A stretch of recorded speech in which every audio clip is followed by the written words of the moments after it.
let's take now from semantic tagging going down to adding a database triplet to an individual video frame. So indexing an individual video frame so we can run an application. So this is an example in London, if I'm recognizing it right? That's right. This camera right here, this is a special multi-band infrared camera from a company called Vehicle Occupancy. And this camera gives us the ability to actually see into cars so you can see how many people are in the car. So in this case, let me go ahead and just play this at a stop frame rate. We can measure the number of people that are in a given car. Using machine vision, we can read the license plate. We can correlate that information to whether or not they have a transponder, and then we can decide whether we want to charge them a toll. And we can do that on a frame-by-frame basis. So we're down to actually tagging individual frames of video. This is the kind of applications that when you tie them together, for example, with traffic sensors. So here's London. They've got the Olympics coming up. And we're the proud infrastructure provider. That's right. As a matter of fact, we provide a lot of that video capability and infrastructure. They've got video cameras, traffic sensors.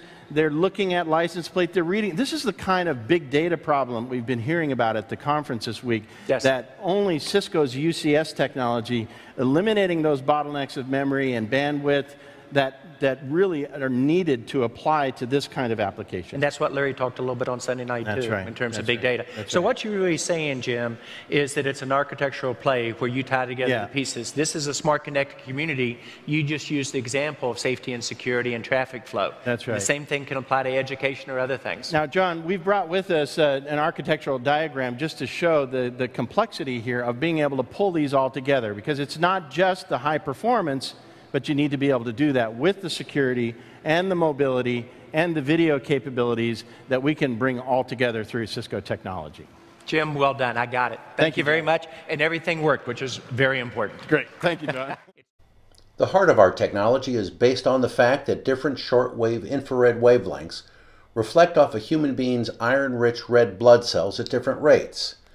By illuminating the car with these wavelengths, taking two photos at specific wavelengths, then superimposing one image onto the other, our system is able to discriminate humans from pets, dummies, and photos in all types of weather and without the use of visible light, regardless of whether their face is partially obscured, hooded, reclining, or mostly covered with hair, looking sideways, young or old, in the front or the back seats, which is why Professor Macaulay, chair of Cal Poly's Transportation Electronics Lab, called our technology the Holy Grail of detection, as it has defied researchers in the field for over 30 years.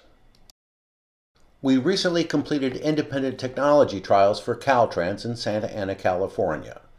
Those tests reached and exceeded targets for accuracy and reliability, reaching 96% accuracy rates.